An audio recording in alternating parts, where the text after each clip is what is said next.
So I am pleased to be here and to share with you some thoughts on the future of entrepreneurship.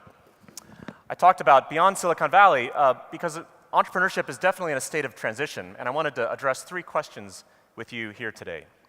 One is, why do we do entrepreneurship? Two, how do we do it better? And three, what do we do to enact it and implement it? So let's start with the question of why. Why do you do what you do? And I want you to actually think about that question, because I want an answer from each of you on this. At the end of this presentation, I'm going to actually ask for that answer back. So I want you to think about this question while I talk for the next 10 minutes. Why do you do what you do?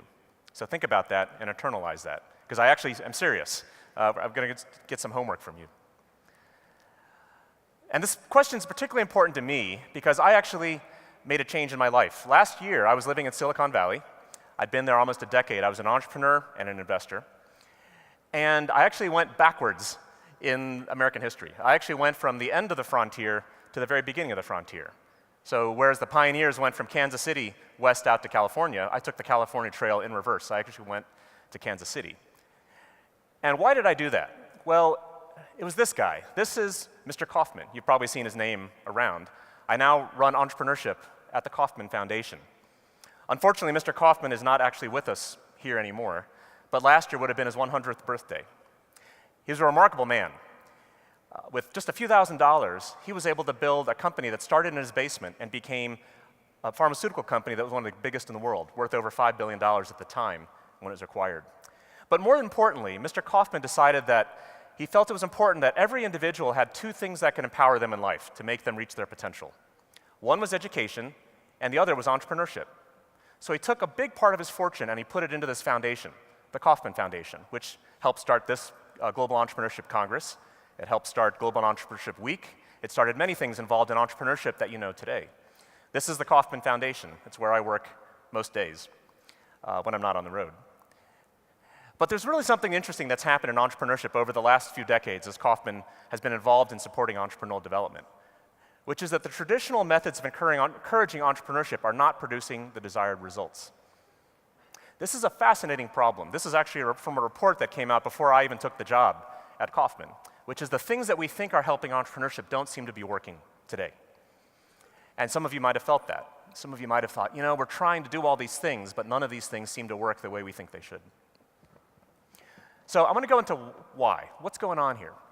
So here's what we thought worked yesterday in a past era. In entrepreneurship, the way you get more entrepreneurship, more capital, more technology, more technical training, more high-growth startups, more policy incentives.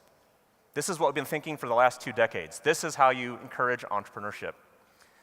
But this has hit a bit of a dead end. So now we see something different, which we've added a bunch of new things. Now, these have not replaced those old things, but they've augmented the past. We have a different way of looking at entrepreneurship today. More connectivity, more trust, more immersive learning, more diversity and inclusion, and more community building.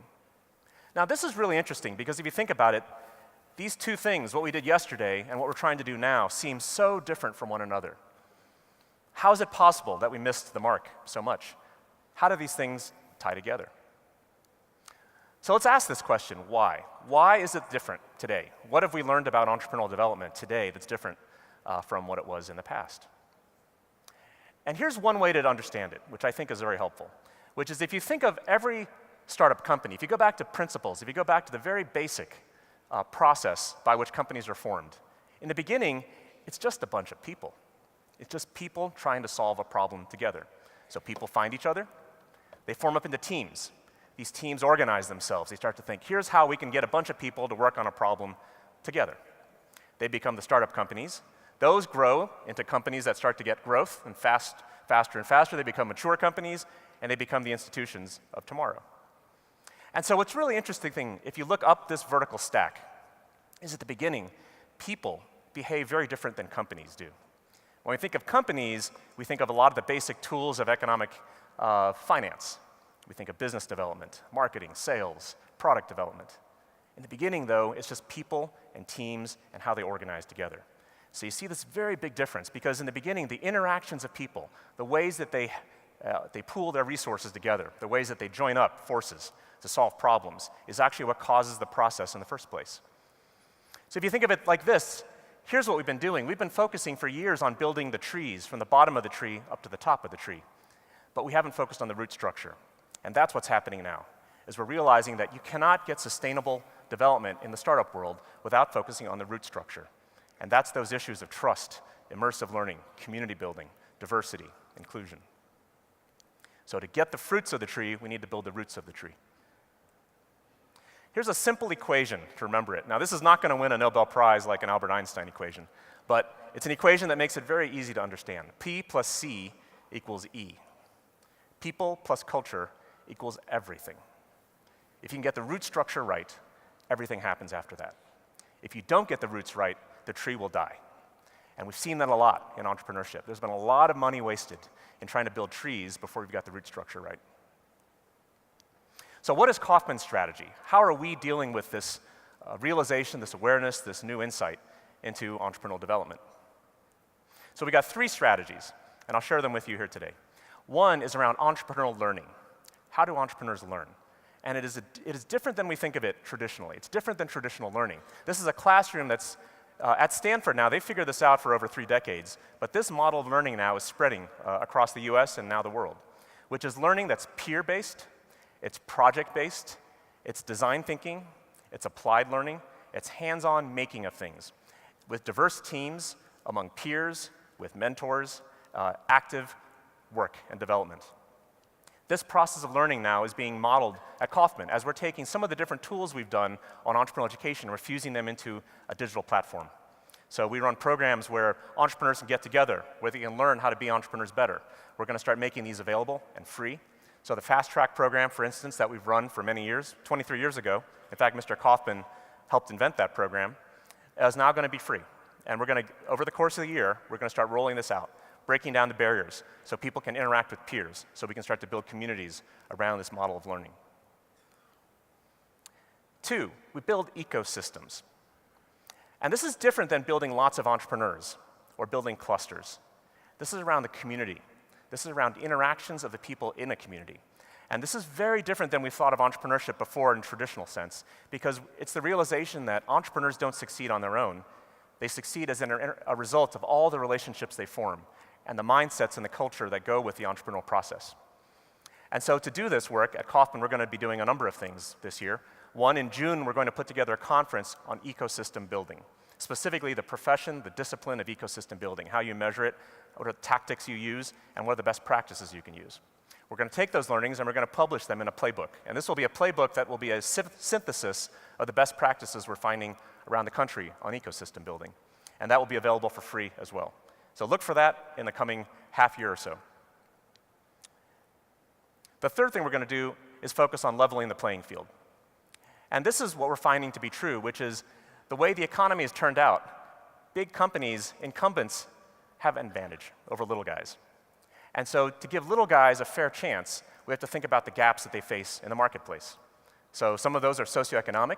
If you start with less wealth, it's harder to compete, even if you've got all the talents and all the best ideas. If you start in certain social groups, whether you're a women or you're a minority group in certain societies, you start with a disadvantage. And then geographic disparity. There are certain places where it's just harder to start a company and do it successfully than others. So can we take these tools and apply them towards leveling the playing field? Kauffman now is funding various projects and experiments around the United States on this, and we encourage people to look at similar models elsewhere around the world. So I'm going to get back to this. Why do you do what you do? I asked you at the beginning, I said, do some homework. Think about this. So this is actually an art project that someone started a few years ago. Why do you do what you do? And it created a hashtag, WDYD, WYD. So I'd like you now to take out your phone and to tweet this. Why do you do what you do? I want to hear it. I will read these tweets. I want to read what everyone's doing. These are 2 hashtags, so put GEC 2017 as well, so the organizers know. And I'm just going to wait here until all of you tweet your answers to this question. Don't make me wait that long. Okay, why do you do what you do? I'm really interested to hear. Because we talked about the what, we've talked about the how, I want to learn about the why. Because why is what drives everything we do.